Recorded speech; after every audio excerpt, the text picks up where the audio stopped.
Your experience is super valuable. It's needed. Your insight is unprecedented, and it's an anchor point for us to succeed in the midst of the economy that we're in. However, it's not enough for you to continue leading the way you've been leading. Remember, Gen Xers, you are technically outnumbered when it comes to the younger generations. I want to speak to the Gen X leaders. First of all, I appreciate you. And secondly, I think I understand a little bit of your frustration. You're doing the best you can to manage up for the baby boomers and even some of the earlier generation that's still in the workplace. And then you're trying to manage down to us, the millennials, and especially Gen Z. How are you holding it together? I'm sure with duct tape, glue, and the little bit of sanity that you have left. Sure, with Gen Z, we acknowledge that there are some challenges that come with them coming into the workplace, but have we considered that there might be some things that you may be doing that aren't helping you in the long run?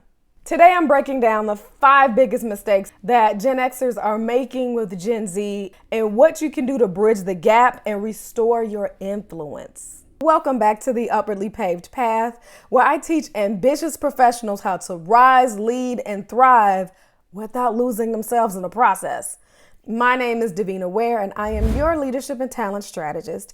And today, I'm going to teach you how to navigate leadership in a multi-generational workforce. Before we go any further, let's debunk a couple of things. Generally, Gen Z has been seen as lazy, broken, or just not talented. But that's not true. They're just a little bit different. And if you keep trying to manage them the same way that you were managed as a young professional, you're just going to push away some of the most innovative talent in your organization. And that kind of move is contagious. So not only is Gen Z going to be feeling it and rebelling, well, that's going to move up to the millennials in questioning your leadership style. Mistake number 1 is an over-reliance on authority. Gen X, I know that you were brought up to have such a deep respect for your elders and to have respect for authority in general. Gen Z, on the other hand, has been brought up to respect influence over authority.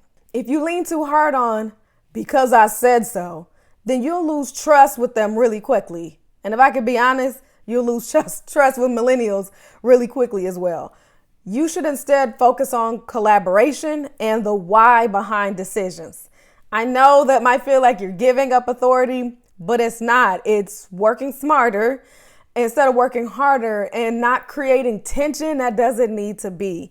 Using myself as an example, if you don't tell me the why behind doing something, I'm just going to forget. And I'm a person that also deeply respects authority, and I have integrity, and I care a lot about relationships. But if I keep hearing, oh, because I said so, even if my parents were to say that to me in this day and age, I would think there was a problem. Like, oh, okay, we're all adults here. How come we can't have a discussion about this, or help me understand so that we can master it quickly and move on? Mistake number 2, and this is going to be more of a contentious one, is ignoring mental health. Now, don't check out just yet. This is not for those who use mental health as an excuse or a crutch. I'm going to do a separate video addressing younger generations that do that. But Gen Xers, we got to call a thing and see what is happening before our eyes, then deal with it. I know that you all were taught to just come to work, suck it up, and leave your personal issues at the door. And I admire your ability to compartmentalize, but Gen Z is looking for more holistic leadership where well-being, flexibility, and wellness matters. But here's the great thing, Gen Xers, that kind of opens the door for it to matter for you too. So in those areas where you were overlooked, unseen, and maybe there's things that have built up in you that have gone unaddressed, we're now in a time where it's okay for you to address those things. But if you keep ignoring that or brushing it off, it's going to cause Gen Z to disengage, which will only create more work for you to try to figure out what's going on and then pick up the slack. And you don't need that. So look at current protocols that are happening across the country of how we deal with and have these conversations. No, it's not your responsibility to be a parent or to coddle or massage, but your ears do need to be open. You need to pay attention to what's going on and how this is affecting a person. And usually, in a lot of companies now, are creating EAP programs to give resources to where that can be addressed. So I'm not telling you to accept excuses. That's one end of the spectrum, but I'm also telling you don't swing to the other side and to completely ignore them. Mistake number 3 is a lack of feedback.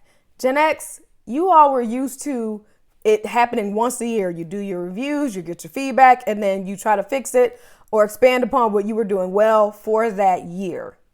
Younger generations, especially Gen Zers, again, they move really fast. They want more consistent feedback. If you only talk performance once a year, they'll feel slighted or invisible. And I can attest to that. There is nothing more disruptive than thinking you're doing a good job and then you get to performance review and there were incorrect perceptions about you or things that could have been easily corrected that now is a ding on your record and it affects your money, whether you get promoted or get a raise or not. So consistent feedback is helpful. And I did a video on that, on how to give feedback, because I hear your voice when you're saying, no, I can't tell them nothing. You can, but it's a way in how you do it. So it's going to be some growth for you, some skill building, but ultimately it's going to help you and them in the long run for you to not be tearing your hair out the minute you see that person walking down the hallway. Short, consistent feedback loops is what keeps open dialogue and trust coming. That also means there should be an opportunity for them to give feedback as well. Now, of course, put some parameters around that, right? They shouldn't just be coming up to you, saying whatever they want to say, however they want to say it. But feedback that creates a trusting environment with all of these generations it works both ways. The 4th mistake is dismissing technology and innovation. Some Gen Xers, not everybody, see new technology as a distraction. Well, for Gen Zers, this is how they innovate, collaborate, and connect. So if you shut down new ideas about this new technology, then you shut them down as well. Instead, ask more questions, get their insight and innovation on new technology or new platforms. I know for me, there is nothing more demotivating than using and working old systems that create more work for me when I know there's an easier and quicker way to do something. If we keep using old systems, I'm going to feel like you don't listen to me and that you don't care about efficiency. And I'm a person that cares about efficiency, but after a while, we start to kind of question you and your leadership and your approach to doing things. If there's an easier way to do something, especially if my workload is increasing, at least hear them out. The 5th and last mistake that I'm going over today is undervaluing purpose. Gen Xers, you were told, be grateful that you have a job. Let me tell you something, real life. If someone were to say that to me right now, in my mind, I'm slapping them. It feels like a slap in the face and it feels a little bit like slavery. Anywho, for younger generations, especially Gen Z, they're asking, does this job matter for the long run of my life? So if you dismiss purpose and the need for purpose, you'll lose their engagement. Remember, Gen Xers, you are technically outnumbered when it comes to the younger generation. So be open, listen, hear, and then connect the dots between their daily work and the bigger mission, and you will get more investment every time. We are no longer in the space of work-life balance and being able to separate the two. We are now in the era of work-life integration, where work is an extension of who I am. And if there is no purpose in the extension, that's affecting me as a person. Well, at least that's how the younger generation see it. So here's the biggest takeaway, Gen X. Your experience is super valuable. It's needed. Your insight is unprecedented, and it's an anchor point for us to succeed in the midst of the economy that we're in. However, it's not enough for you to continue leading the way you've been leading.